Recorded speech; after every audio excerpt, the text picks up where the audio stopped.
Rider Pride. Hello folks, hope everybody's doing fine out there. She's a nice day here in Saskatchewan. Looks like summer might finally be kicking in here. Some decent weather, getting some yard work done. Almost time to seed the garden. Get them seeds going. Soil should be warm enough. Next week they're even talking about weather plus 25. Man, it's nice and warm. Usually it warms up, you know, even for the camp coming pretty soon here next month. She's usually pretty good weather, nice. Sometimes it even got too hot, but can't wait for that to get going. That's not too far away. All I want to talk about today was it's CFL Draft Day. Probably a lot of stuff I'm going to talk about already happened, but by the time you see it, this video. Again, I'd like to thank everybody who watched my videos, and hit the like and subscribe. Really need those subscriptions. I like that. And people who watch my videos right through. It's amazing. Thanks again, and thanks for all the comments. Really appreciate all the comments that come through. And we'll get on with today's video about it's CFL Draft Day. Yeah, the CFL Draft seems to be getting more and more important to the fans, because even the CFL has decided to finally broadcast some of the draft picks on television. That's a thing that was a long time coming. Finally getting some publicity for the CFL. The more media you can get, the more chance you got bums in the seats. Yeah, the CFL draft, it's a tricky one for the general managers. You know, now the NFL draft's happening. They have a bit more better idea of players that might come up here and play in the CFL. Those are the guys that are playing down south there that you want to try to drag up here and get some exposure, playing time if possible, so they can get some video on them to make it go of it in the NFL. It's like it's a crapshoot. Like, just look at last year. The Riders took that Kyle Hergel in the first round, and he never did show up in the CFL. He's still got a contract down there, I believe, with New Orleans Saints. I think it's a practice roster contract. And of last year's crop, we took Ajo, and he was way down there, about the 7th pick, and he got some playing time, and showed on tape that he's got some skills, and he's been signed down there, but it's just with a futures contract. That's a step below, I believe, to a practice roster. They've got so many people under contract in the NFL, it's unbelievable. But even a future contract beats the possibilities of how much you make here in Canada in the CFL, especially with the Canadian dollar. I was happy for him, but you know, who knows if he'll stick. Same as that Reed, the offensive lineman we lost to the NFL this summer. He's been waived, so maybe we'll get a shot at him coming back. You know, like I said, it's a crapshoot. There's been players drafted and they retire before the season starts. But O'Day did pretty damn good last year. A lot of the guys stuck around. You know, you got Straker, Straker, linebacker, Daniel Johnson, offensive lineman, Mims, Deshaun Mims, wide receiver, Richard Aberfor, DB, you know. I think our second pick was Nick Weeb. he's still around, you know. I think that's about it of them. I can't remember any other ones. But you know, that's pretty good average. Guys that actually got some playing time and stuck around to get some experience in the CFL. But it's like I said, it's a slippery slope who they take, and whether they you gotta hopefully have talked to a lot of these people. That's why that combine's so important. That's when you can get a chance to go talk to these players and see if they're gonna actually stick around and try to play in the CFL, or if they got want to move on. I don't envy them. As far as knowing myself who they should pick, I got no clue. Don't follow it that close. There's a few players I know from the Huskies and Rams, and a few of them from the university leagues there. Watch play, but nobody that I would stand out as a top prospect in the draft.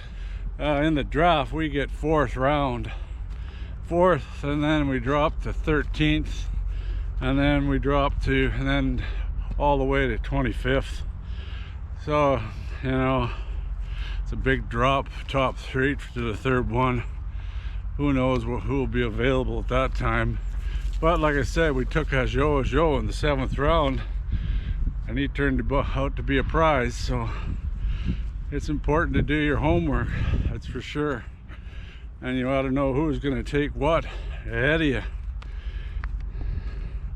Like my choice of who I'd want them to go after is more positional. I'm always loved the offense and defensive lines, and never have enough of them. And you want to get some prospects building up in the practice roster and give them some experience in the CFL. There's quite a few available. I went through the list, and there's a lot of guys that are going to be top picks. You know, like, it goes to show you that how important they are.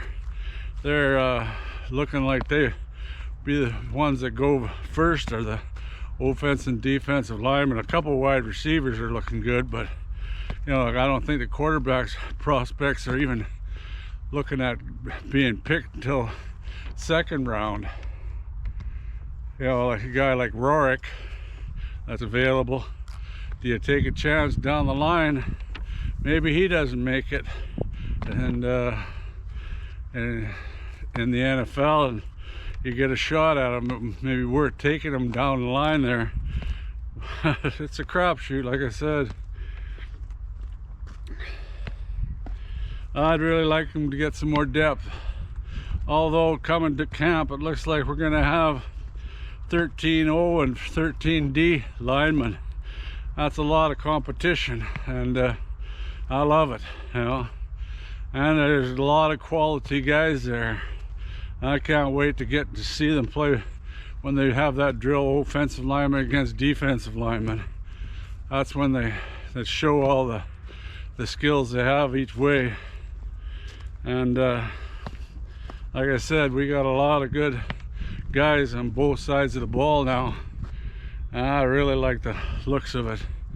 Could be a good year for the Riders, folks. Could be a good year. I don't care. We got a good chance of winning the trenches with all that talent. You know, it's sure it'll come down to injuries again, and like last season, which is a plus actually. Now that you look at it, all these guys actually that got. I think we went through about 13 different lineup changes roughly on offensive line, and that gives a chance to give a good look and give a lot of guys experience.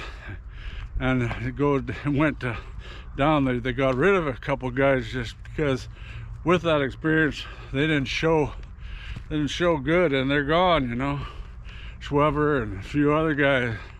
Fry got to stick on because he showed good. Yeah, I'm excited about this year, that's for sure. The only other happenings in Riderville is they got rid of Armstead. I was a bit disappointed, but not surprised. You know, they'd have been one hell of a, him and AJ would have been one hell of a 1-2 punch. Deadly, two different running styles and a lot of options, you know, on offense.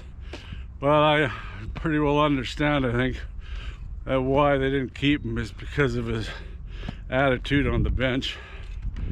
I don't think he's very good. He wants to be the star, not the backup. And AJ's, you know, like, they're expecting him to be the #1 spot. So, and it probably come down to money, you know, how much money they can save by going the other way. That's about it. They with the sign, they assigned another O-lineman. Another O-lineman, Justin.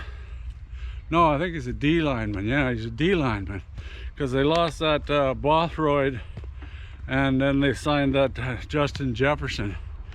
He's not a real big dude, but he's got some good credentials. So have a look at him in camp. Guy I'll be watching. Anyway, that's about it for now. We'll see how the draft goes. You know, I don't envy the general managers and the coaching staff. Hopefully they have talked to a lot of these people and got her all figured out. Like I said, O'Day had a pretty good year last year, and hopefully we can continue with, I call it luck of the draw. You know, unless you're #1 or #2, you can even be #1 overall, and the guy you got is a bust, and we know all about that. We've taken a few #1s that have gone the other way. Anyway, that's about it for now. I'll get back to you after tonight. I'm sure glad that they're finally showing something on TSN. Don't know how good the ratings will be with all the hockey going on, which is just great. I just love the playoffs. It's different breed of hockey once they get to the playoffs, and they're playing for all the marbles, and you can tell. Anyway, till next time, I'll let you all go, and thanks again for watching. Like and subscribe if you would. Appreciate it very much. Got a couple more subscribers, appreciate it. And pretty soon it's all going to start, folks, and she's going to be the new year, and there's a lot of interesting things coming up. Anyway, till next time, go Riders go, stay safe and be careful out there.